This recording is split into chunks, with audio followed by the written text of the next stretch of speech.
देखती हूँ सपने पर सुनिए प्रख्यात कथाकार मालती जोशी जी की कहानी बकुल फिर आना। अम्मा, बाहर कोई आया है। नकुल ने आकर सूचना दी तो उनका माथा सलवटों से भर गया। पता नहीं क्या होता जा रहा है उन्हें आजकल। खुद तो घर से बाहर निकलती नहीं, पर भूले भटके कोई मिलने आ भी जाता है तो उनका दिल डूबने लगता है। घूम फिर कर वही बातें। साल भर से ऊपर हो गया, पर लोगों का मातम पुरसी का शौक अभी उतना ही ताजा है, जैसे कसम खा ली हो कि उन्हें कुछ भूलने नहीं देंगे। जा रही हो ना अम्मा?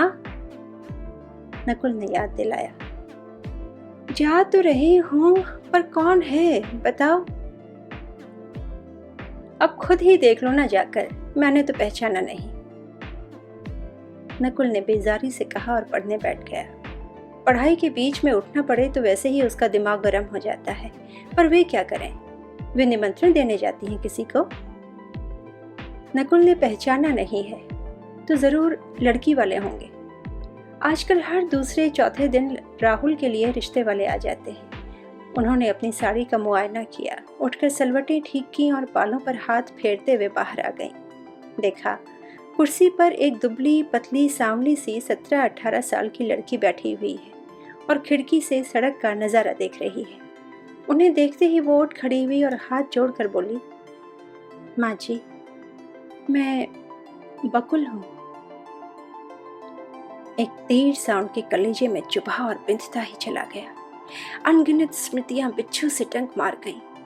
साल 1.5 साल से वो ये नाम जबान पर नहीं लाई थी, पर उससे क्या, अंतस में तो हथौड़े सा वो निरंतर बचता ही रहता था। क्या नाम बताया तुमने? उन्होंने कुछ संभलने के बाद पूछा। नाम तो कुछ भी हो सकता है माँ जी, पर आपके लिए मैं बकुल ही हूँ। लगा जैसे ततैयों का एक झुंड उन पर टूट पड़ा हो, सांप की तरह फुफकार उठी हुए। तो ये बात है, जानबूझकर बड़ी ठसक के साथ उनके पास नई बहू को भेजा गया है कि देख लो, तुमने तो कोई कसर नहीं उठा रखी थी, फिर भी हम दुल्हन ले ही आए।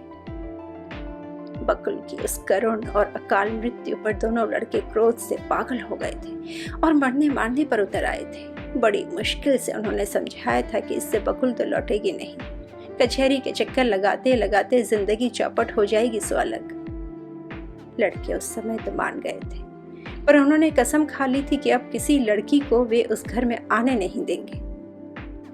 इसीलिए बिरादरी में हर कहीं भी अशोक का, उसके माता पिता का बखान कर चुके थे।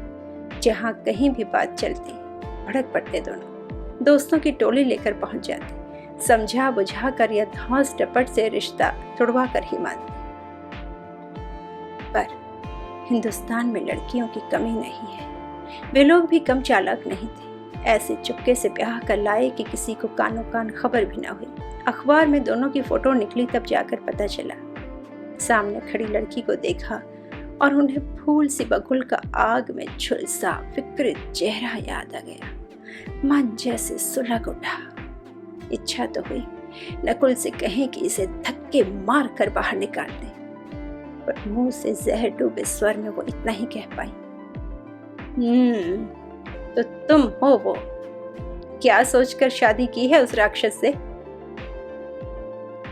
माँ जी, हिंदुस्तान में लड़कियां शादी करती कहाँ हैं? वो तो हो जाती है। उन्होंने चौंक कर देखा। लड़की का चेहरा हंसमुख था, पर आंखें गहरी झील सी उदास थी। अब उन्हें ये भी भान हुआ कि लड़की अब तक खड़ी है। बैठो, उन्होंने कहा और खुद भी एक कुर्सी पर बैठ गई। फिर एक लंबा मौन दोनों के बीच खिंच गया। तब उन्हें लगा कि अब बात अगर कुछ करनी है तो पहले उन्हीं को करनी होगी। लड़की तो बिल्कुल जरा सी है, शायद बकुल से भी छोटी। घर कहाँ है तुम्हारा? मिर्जापुर। तभी उतनी दूर इसकी काली करतूत के चर्चे नहीं पहुंचे होंगे। यहाँ तो कोई बात नहीं पूछता था। ये बात नहीं है माँ जी, बदनामी तो जंगल में आग की तरह बड़ी जल्दी और दूर तक फैलती है। फिर क्या? उसी बदनामी के कारण तो शादी संभव हो सकी। मतलब ये कि सस्ते में सौदा पड़ गया। उन लोगों ने कोई मांग नहीं रखी, शादी में ज्यादा तामझाम भी नहीं किया। न गाजे, न बाजे, न भीड़, न भड़का, न दान, न दहेज। तुरंत फुरत सब काम निपट गया। यूं जानबूझकर कोई मक्खी निकलता है? वे अवाक थी। हम लोग 4 बहनें हैं माँ जी, लड़की ने शांत स्वर में कहा। दोनों बड़ी बहनों को पार लगाते लगाते पिताजी का दिवाला पिट गया। नौकरी पेशा आदमी हैं बेचारे। जायदाद के नाम पर एक घर है जिसमें हम लोग रहते हैं। छोटी दीदी की शादी में वो भी रहन रखना पड़ा। ऐसे में अगर एक लड़की सस्ते में निपट जाती है तो क्या बुराई है? आप सुन रहे हैं मालती जोशी जी की कहानी बकुल फिर आना। विसर से पांव तक सिहर उठी। 10 तोला सोना और 15,000 नकद देने के बाद भी उनकी लड़की को नहीं बख्शा गया था, और इस दुबली पतली नाजुक सी लड़की को खाली हाथ भेज दिया है माँ बाप ने। इस पराये परदेश में उस पर जो बीतेगा उसको तो कोई देखने सुनने वाला भी नहीं। क्या सोचने लगी आप? बेटा, तुम्हारे माँ बाप ने यह अच्छा नहीं किया। तुम इन लोगों को अभी जानती नहीं हो। जानकर ही क्या हो जाएगा माँ जी, जो भाग्य में लिखा होगा वही तो होगा। दान दहेज सुरक्षा की गारंटी तो नहीं दे सकते।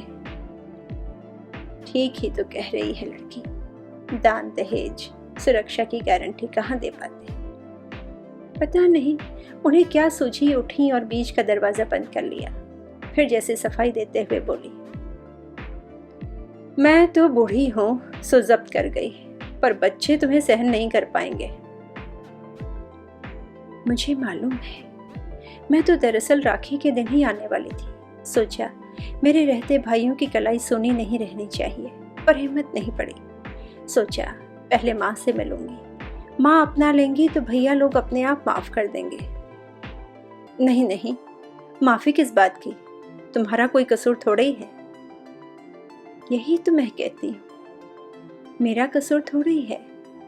मुझसे क्यों नाराज रहेंगे आप लोग? उसके भोलेपन पर निहाल हो गई वे।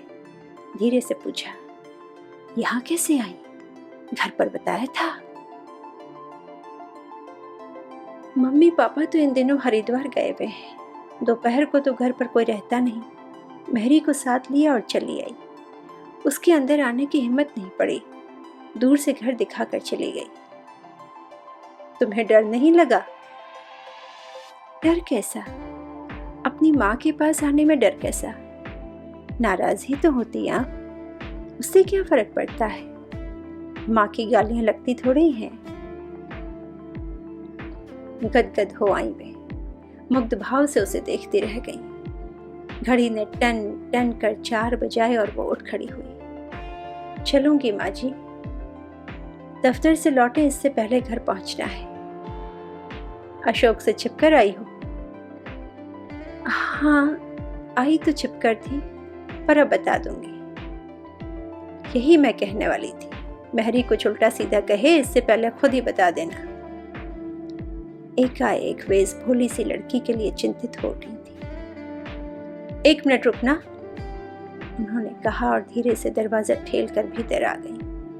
नकुल ने सिर उठाकर देखा। कौन आया है अम्मा? बड़ी घुट-घुट कर बातें हो रही हैं। मन हुआ कि बता दें, पर जब्त कर गई। इन लड़कों का कोई भरोसा थोड़ा ही है, जरा से में उबल पड़ते हैं बेचारे, जरा सी लड़की। ये तो गनीमत हुई कि राहुल घर पर नहीं है। वो तो नकुल जैसा सीधा साधा भी नहीं है, फौरन भांप लेता। उस दिन पेपर में फोटो निकली थी, उसने संभाल कर रखी हुई है। कह रहा था इसी दिन रास्ते में नजर आ गए दोनों तो तेजाब डाल दूंगा मुंह पर। उसके दफ्तर से लौटने के पहले ये जा रही है, अच्छा ही है। वे बाहर आई तो लड़की ने पूछा, ये क्या है माँ जी? कुछ नहीं बेटा, थोड़ा सा शगुन है। पहली बार घर आई हो, मुझे माँ कहकर पुकारा है। खाली हाथ कैसे जाने दूं? ना माँ जी, आज नहीं, आज तो सिर्फ आपका आशीर्वाद लूंगी। जिस दिन भैया लोगों को अपने हाथ से टीका करूंगी उस दिन आप जो भी देंगी ले लूंगी, पर आज माफ करें। और वो एकदम पलट कर चल दी। वे घिसट कर दरवाजे तक आई, तब तक वो सीढ़ियां उतर चुकी थी। वहीं खड़े होकर उन्होंने आवाज दी, फिर आना। वो पलटी और हंस दी। उसकी आंखों की कोर गीली थी, पर वो हंस रही थी। हे ईश्वर, ये सदा इसी तरह हंसती रहे, उन्होंने ठाकुर जी के सामने हाथ जोड़कर कहा, पर उनका जिद्दी मन वहीं देहरी पर खड़ा पुकार रहा था, बकुल फिर आना, फिर आना बकुल। आप सुन रहे थे मालती जोशी जी की कहानी बकुल फिर आना।